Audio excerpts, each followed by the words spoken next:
the first and foremost, I needed a car that was four-wheel drive. It's got some smelly balls hanging from the rear view mirror as well.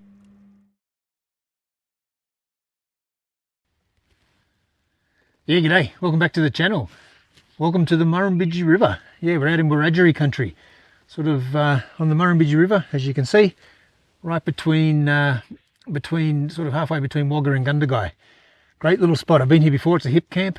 Nice and flat, so it's nice and easy to set up, but it's been squally rain and a lot of wind, so it's promising to clear up. So you can see the clouds are starting to break up now, but this afternoon or this evening, what's the time? It's just after 2, so this afternoon and in the evening is supposed to be nice and clear, and it's supposed to get pretty cold tonight. So I'm going to set up once the sun comes out a bit more. But before I do, I thought I might just have a quick chat. There's someone posted on one of my channel, on one of my videos, a question about this ute and how I fit it out so I can take it swag camping. He sort of mentioned that, you sort of see it in the background, but I've never really talked much about it and what sort of fit out I did and what modifications I've made to it specifically so I can go camping. So I thought I'd quickly just run through that, so if anyone else is interested, they can sort of have a look at it. But I guess first things first, I bought it pretty much as it is. It's second hand. I bought it for about, I can't remember, it was about 3.5 years ago. I think I paid about 30 grand for it. Had 105,000 Ks on it, so it's an ex-work vehicle, so it was an old tradesman vehicle, and it came with the gear. But I was quite specific, so whilst I didn't do the modifications on it, I was very, very specific about the things I wanted when I went looking for a ute. First of all, I only had 30 grand, so that was the first driver. But I wanted a few things that were specific to me going out at the time. And at that stage, I had access to a property that was four-wheel drive only, and I go to a lot of campgrounds that are four-wheel drive only. So the first and foremost, I needed a car that was four-wheel drive. I had a ute at the time, but it was only two-wheel drive. Nice cheap little ute. It was one of those Great Wall things. Everyone bags those, but it was a great little ute. I had it for 4.5 years, and the only thing that went wrong with it was the windscreen wipers froze one day, and they were on automatic. And when I started it the next morning, it pulled the rubber out of the windscreen wipers. So that was the only thing that went wrong with it. It was a great little ute, had heated seats and all sorts of bloody things, and it cost me like 20 grand. But all that aside, it only had two-wheel drive, and I needed a four-wheel drive vehicle because this property I had access to, and plus there's a lot of other campgrounds you need a four-wheel drive. So that was the first thing I needed. The other thing I needed was, I got 2 kids and they come out with me a lot when I go camping. I don't video all the camps and all the hikes and stuff I do, and my kids come out with me a lot, and my wife as well. We quite often go hikes, on family hikes and things like that. So I needed a dual cab. I needed seats in the back. So that was the first sort of tick box thing. So it needed to be a four-wheel drive, needed to be a dual cab. But I also very much travel in areas where there's lots of kangaroos. Like Canberra, I just heard the other day, they've just done a cull. Not a big fan of that, but I understand it all the same. But they've just done a cull of the kangaroos. They do an annual cull in Canberra, and I was listening to them talk about it on the radio. And there's 122,000 kangaroos in the ACT, which is cool. And I love it. I love the kangaroos. I love going out to places like in the Namadgi National Park. They're just everywhere in those meadows I go into. But that being the case, it is highly likely at some point I might clip a kangaroo. No matter how careful you are, kangaroos aren't the brainiest animals on the planet, but they are ridiculously quick. So, and it actually happened the other day. I went out to Yankee Hat with my kids, and as we were just cruising along, I was only going about 40 kilometres an hour, and a kangaroo just came. Like there was hundreds of them around, and they were just sitting there eating the grass, and then one came flying straight out from behind a sort of like a little hedge thing, and straight out in front of the car. And I jumped on the anchors, and all the bags that we had, like the little backpacks and stuff, on the back seat went flying, and I nearly got him, but we didn't get him, and which was good. But I was only going 40 kilometres an hour, so I'm in high likelihood at some point I'm going to clip a kangaroo, and I don't want to do it, but it's likely to happen. So the other thing I needed was a bull bar. I needed a steel bull bar. Like, I don't want to damage my car if and when that sort of thing happens. So a steel bull bar was a must. I needed to have that. So, and the other things, like that come along with that. The thing, so I bought it with that. So I bought the dual cab, I bought it with the steel bull bar, and the other thing I needed was some storage on the back for all my camping gear. We live in a pretty tiny house and haven't got much storage outside in our. We don't have a garage. We have a carport, and I've got a little shed, and that's it. So I don't have much space for all my camping gear. So I needed storage on the back, so I could keep all my gear in there, and it needed to be lockable, of course. So that was the other criteria. So that's what I went looking for, and this is the vehicle I found.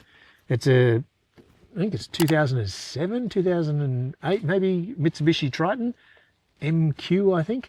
It's the base model. It's the cheapest version, so you can see it's got steel wheels. Doesn't have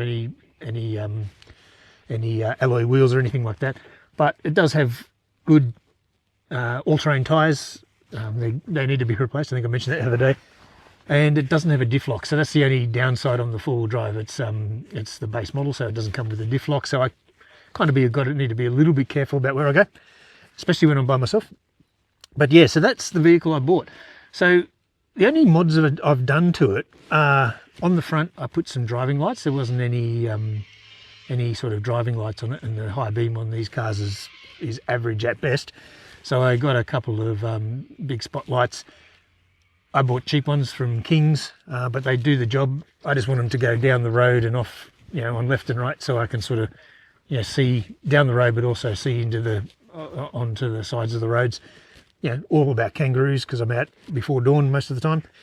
So, and they do the job. I know you can buy super expensive ones that, as you turn your car, they sort of steer around, but that sort of stuff doesn't excite me greatly.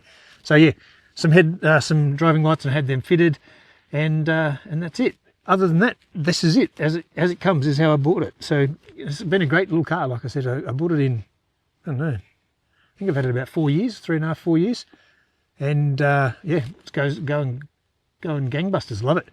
Best thing I've ever bought in terms of vehicles, and I've owned a lot of cars in my time, but yeah, I don't think I'll be getting rid of this in any time soon. This really looks after me when I go camping. Like I had to come down a pretty slippery, muddy hill just to come in here, so the four-wheel drive came in handy just to get down to this spot. So yeah, so apart from that, on the outside, they're the only modification. Oh, the other thing is, I did have it fully checked out. I took it down to Ultra Tune, and like I've always had my cars serviced there for some reason, not a plug. They just do a good job. And I took it down and said, look, give it a really good once over and tell me anything that's wrong, because I wanted to get it all squared away if there was something wrong with it, needed to be fixed. And he said, no, it's all in tip-top order. And he did say that the suspension had been upgraded. So apparently when you put a steel bull bar on the front, you have to upgrade the suspension to handle the extra weight. Otherwise your car goes a bit weird. So that was good to know. And yeah, like I said, hasn't missed a beat. I did get a crack in one of the hoses once, and that was it. And that's been going like a champ. And that's it on the outside. I did make a few little, cosmetic adjustments on the inside, and I'll show you those as well. So I got last couple of cars I've had, I was given one of those little solar hula girl things that you stick on a windowsill and let it dance in the sun. And I've always had one on the dash of my car, and I've been, for about through about 3 cars, I kept replacing one. And when I took it off my old ute to put it on this one, I pulled it up and the blue tacked to the dash, and I pulled it apart, so I had to buy a new one. So that one is a brand spanking new one. And as you'll see, I've got a bit of a wombat thing that I just love wombats. I think they're just the coolest animals on the planet. So yeah, I've got a few wombats that keep me company as I drive down. And I've also, I tend to just collect shells and rocks and things and bark and feathers and stuff. So I just stick it in a little thing that I got. So this is my car. Whenever I get it serviced, people just always bag me out about it, but I don't care. It's me. I'm the only one who really spends time driving it, so I make it comfortable for me. So yeah, that's my car. It's got some smelly balls hanging from the rear view mirror as well. That's like my swag. I like to sprinkle essential oils around to get rid of the smells. Same with that. I've got a little bottle of eucalyptus oil, and I just drip some on there every couple of days or every couple of weeks, and keeps the car smelling pretty fresh. So yeah, actually when I bought this, the dude who owned it smoked, so it stunk for like probably about 6 months. You could smell it, and I reckon my wife every now and then, even for another 6 months, she was saying I still can smell it. So yeah, but it's all gone now. So yeah, great car, love it. So yeah, so hopefully that's answered some questions. Quick little video, and now the sun is well and truly out, and the wind's died down a little bit, so I'm going to set up my camp, and I will see you later. Thanks for joining me.